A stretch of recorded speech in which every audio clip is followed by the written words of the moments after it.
Hey guys, Sean here with another edition of Mostly Metal. Going to be a quickie. Um, don't have anything playing in the background today. I'm doing different stuff around the house inside because it's pretty fucking hot here in the Midwest. Hope you all down south are staying safe. I think the tropical storm's coming. I don't think it's quite a hurricane, so that's good news. But first up, we got Clutch. We've got Transnational Speedway League. This came out in '93. I think this might be a reissue. I'm not sure, but it's the back and the inside. I remember when a Shogun named Marcus came out. I think they had a video on MTV, and I was like, they're okay, but they're not thrash metal, so they must not be any good, right? Fast forward many years, probably 10 years, and I got into Clutch again. Here's the lyrics. And once I got into Clutch again, I started, my palate grew a little bit, and I'm like, okay, they're decent. So I started slowly working my way back through Clutch and picked this one up about a month ago, along with some of these others. This is a good album, very heavy for Clutch. So if you're familiar with the newer Clutch, that's more straight up rock, I think you'll dig this. If you hear some Clutch today and like, man, I wish these guys were just a little heavier. Neil, I don't remember his name, damn it. Neil Fallon, his vocals are pretty heavy on this one, so check him out if you're a Clutch fan. Next up, we've got some rap. Travis Scott. This is not new. This has been out for a while. Pretty sure it came out in 2018. This is Astro World. A lot of people hate this guy. I think he's pretty good. This album, I'd say there's about 7 good songs on it, maybe out of the 15. The inside, there's all kinds of strange colors, and he's got kind of like a amusement park theme going on here with, of course, they got to have a half-naked woman and some rap innards here, but it's good. It's catchy. It's different. I would say his vocal style is not really all that mind-blowing or different, but he puts a lot of different beats into each song. Most of the songs, I should say, especially like Sicko Mode, which is probably his most popular song with Drake. It starts one way, it goes a different way, comes back to the intro, and he has a lot of 4 and 5 minute songs that are, in my opinion, pretty inventive based on some of the rap I've heard today. I'm not a huge rap guy, especially modern rap, but I picked this one up on a recommendation from, I think, a website, and I'm gonna go ahead and keep this one. I think it's good. It's something I'll play once in a while. Next band up is a band I can say I've never listened to a full album of theirs until, I want to say, this month. This is Blue Oyster Cult. This is Tyranny and Mutation. A friend of mine, this is a reissue, by the way. This came out in '73, reissued in 2001. A friend of mine's like, man, if you don't listen to Blue Oyster Cult, and I'm like, the band that sings Don't Fear the Reaper. I'm like, yeah, is that what they're like? And he was like, you need to check out their catalog. So this is one of the earlier releases. Nothing too mind-blowing in the inside. There's some lyrics and photos. And I think they talk about the album here. Let's start, they're in a hotel room somewhere on the road. I haven't read this yet, but I like to read the liner notes, especially about newer bands that I don't know much about. I don't know why I never listened to these guys other than I just kind of out of sight, out of mind forever. And one of those bands I didn't appreciate when I was younger, again, because they weren't heavy like Clutch. But for their time, these guys were heavy, so I'm excited to listen to their entire catalog. I'll probably start with early stuff and move forward up until a certain point. I know they got a little cheesy at some point, but still, it's good stuff. I like it a lot. Highly recommend it. There's not a bad song on here. I've listened to it 10 times, and there wasn't a song where I reached for the fast forward button. So highly recommend. Another band I never listened to, which I don't have with me at the moment, it's in my shelf somewhere, was Led Zeppelin. Never listened to a Led Zeppelin album from start to finish. Again, they came out, I heard them on the radio, or heard Stairway to Heaven Lord knows how many times, and some of their other songs on the radio, and I'm like, okay, that's what Led Zeppelin is. But through the urging of some people that I know, they're like, you need to listen to the non-hits, so to speak, which I did. So I picked up Houses of the Holy and listened to that from start to finish, and I like it a lot. So Led Zeppelin is another band that I'm probably one of the few people that are into metal or rock that have not discovered them yet, have not listened to them yet in 2019. So I'm kind of excited to go on that journey. A lot of this rock, Oyster, Led Zeppelin. I'm getting into Deep Purple, as you saw in one of my other videos. To me, they're filling that void of lack of rock music right now, and maybe I just live under rock. No pun intended.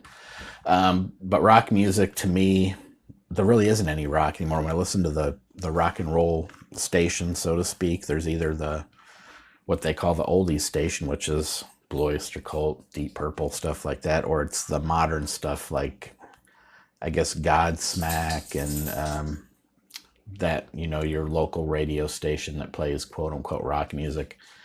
Pretty much they don't play anything new. It's all old stuff that they're just rehashing. They might play Avenged Sevenfold or something like that, which I'm not a huge fan of at all. So yeah, I'm going to go back and listen to some rock and roll. These guys started it, and take it from there.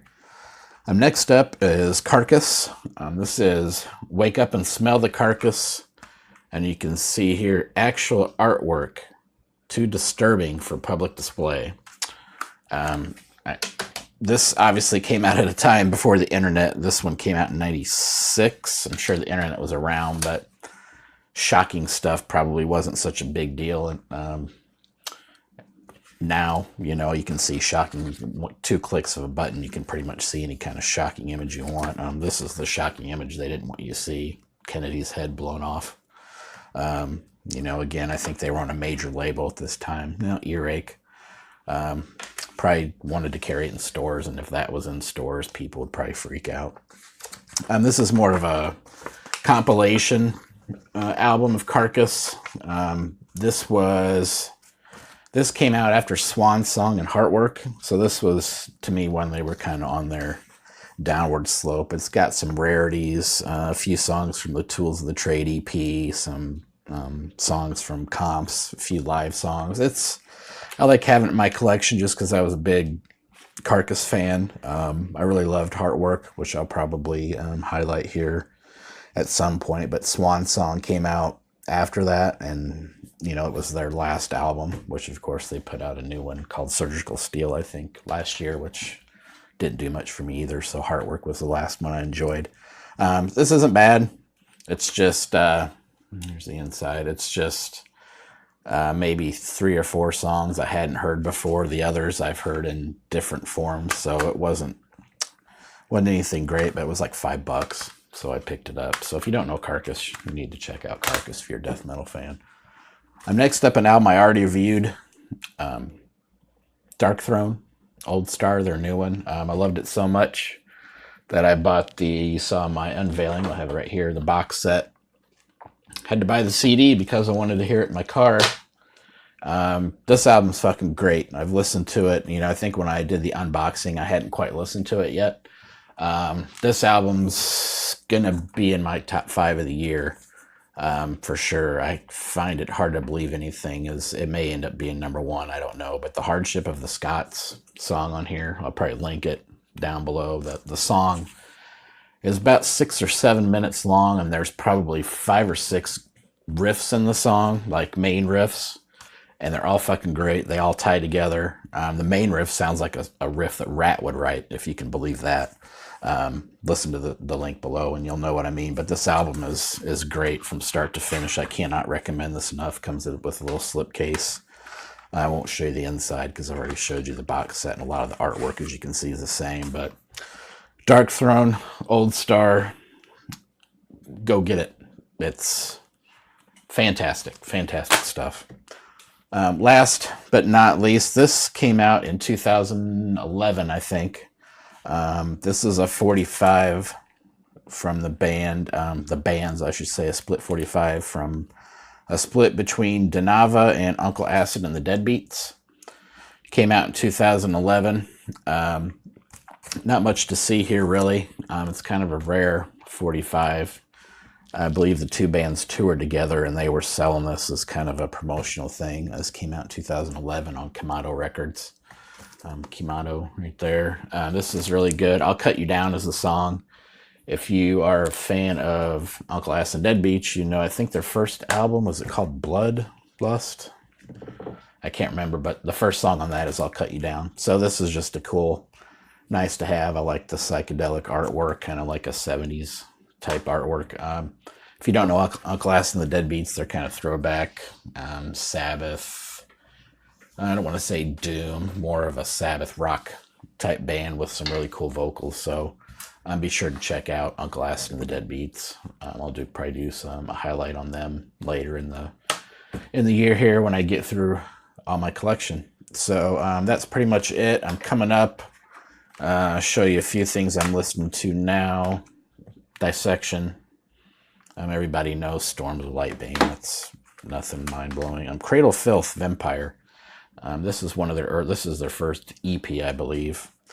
And Grand Morbid Funeral by Bloodbath. Just a few things I've been listening to, along with this, probably the first rarity I'll show you that I have is the Northern Heritage box set.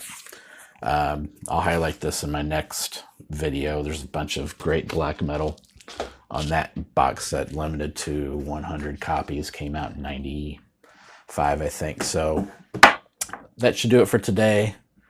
Stay cool, everybody. Stay safe down south. Thanks for tuning in, and I hope to have another video, maybe tomorrow, if not later this week, with highlighting that stuff. And I've got about 5 boxes down here of vinyl that have come in the mail, and I don't know what they are.